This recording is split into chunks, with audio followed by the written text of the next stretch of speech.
বিজেপির রাজ্য সভাপতি শ্রমিক ভট্টাচার্যের গাড়ি ঘিরে বিক্ষোভ। বৃহস্পতিবার তুমুল উত্তেজনা ছড়ালো হাওড়া দাসনগরে আরতি কটন মিলের মাঠে বিজেপি ফুটবল টুর্নামেন্টের আয়োজন করেছে।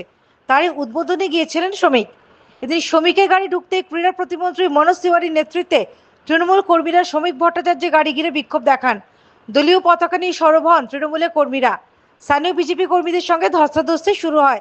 ঘটনাস্থলে যায় বিরাট পুলিশ বাহিনী এবং র্যাফ। মনোজ তিওয়ারির অভিযোগ, প্রায় 5 বছর ধরে কোনো মতে আরতি কটন মিলে কাজ চলছে। শ্রমিকদের বেতন অর্ধেক করে দেওয়া হয়েছে, কোনো বোনাস গ্র্যাচুইটি নেই। শ্রমিকদের নিয়ে মিল কর্তৃপক্ষ ও কেন্দ্রীয় সরকারের কোনো চিন্তা ভাবনাও নেই। মনোজ আরো বলেন, আমাদের সাংসদ এই নিয়ে সংসদেও সরব হয়েছে। বিজেপি কেন্দ্রীয় সরকারে রয়েছে, অথচ মিল নিয়ে ওদের কোনো হেলদোল নেই। এখানে এসে ফুটবল খেলছে, দেখাতে চাই যে মানুষের পাশে আছে, ভোট এলেই এসব শুরু হয়। অথচ 100 দিনের টাকা, সড়ক যোজনার টাকা আটকে রেখে দিয়েছে। এই বিক্ষোভ নিয়ে শ্রমিক ভট্টাচার্য বলেন, কোন মন্ত্রী প্রতিবাদ করেছেন জানি না। মিল বন্ধ থাকলে শ্রমিকরা চাইবেনি মিল খোলা হোক, আমরাও তাই চাই। তবে বাংলায় বহু কলকারখানা শুধু তালা পড়ছে না, জমিগুলো বিক্রি হয়ে যাচ্ছে। এই অবস্থা পরিবর্তন আমরাও চাই। এই মিল যাতে চালু করা যায় তা নিয়ে এখানকার সাংসদ প্রসূন বন্দ্যোপাধ্যায় বলেছিলেন, আমি জানি। টেক্সটাইল কমিটির অ্যাডভাইজারি কমিটির আমি সদস্য, আমিও এই নিয়ে বলেছি। ভারত সরকারও এই নিয়ে চেষ্টা করছে। আরতি কটন মিল প্রায় 5 বছর ধরে বন্ধ পড়ে আছে, কোনো উৎপাদন হচ্ছে না। শ্রমিকদের বেতন হাফ করে দেওয়া হয়েছে, প্রায় 5 বছর ধরে কোনো বোনাস নেই, কোনো গ্র্যাচুইটি নেই। তাদের বিষয়ে কোনো চিন্তা ভাবনা নেই এই কটন মিলের আর কেন্দ্র সরকারের।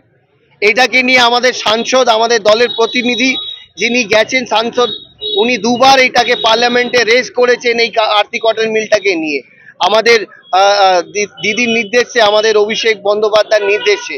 তারপরে আপনি ভেবে দেখুন তো, যেখানে আরতি কটন মিল বন্ধ আছে সেইখানে বিজেপি সরকার এই নির্বাচন আসা সময় এসে গেছে বলে এইখানে ফুটবল করিয়ে মানুষের মাঝখানে দেখাতে চায় কি সারা বছর আর বিভিন্নভাবে তারা কর্মসূচি করে মানুষের পাশে তারা দাঁড়িয়ে আছে।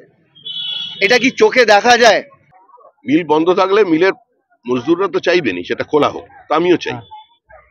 পশ্চিমবঙ্গে হাওড়াকে একসময় সেফিল্ড অফ ইন্ডিয়া বলা হতো। আমি হাওড়া থেকে আমার রাজনৈতিক জীবন শুরু করেছি। তো 40 বছর আগে বেলিলিয়াস রোড, বেনারস রোডে যে চেহারা দেখেছিলাম আজকে তা নেই।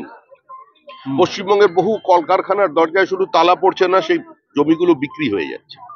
এই অবস্থার যাতে পরিবর্তন হয়, পশ্চিমবঙ্গে ভারী শিল্প যাতে একটা পুনরুত্থান দেখতে পায়, এখানে যাতে নতুন বিনিয়োগ আসে এবং সমস্ত বন্ধ কারখানার দরজার তালা খোলে কিংবা সেখানকার মেশিনের ধোঁয়া দেখতে পায় মানুষ, সেটা তো আমিও চাই। এই মিল যাতে চালু করা যায় তার জন্য আমি এর মধ্যেই, আমাদের এখানে যিনি সাংসদ আছেন প্রসূন ব্যানার্জি, তিনিও তুলেছিলেন আমি জানি, কিন্তু আমি এর টেক্সটাইল ডিপার্টমেন্টের যে অ্যাডভাইসারি কমিটি আছে আমি তার মেম্বার।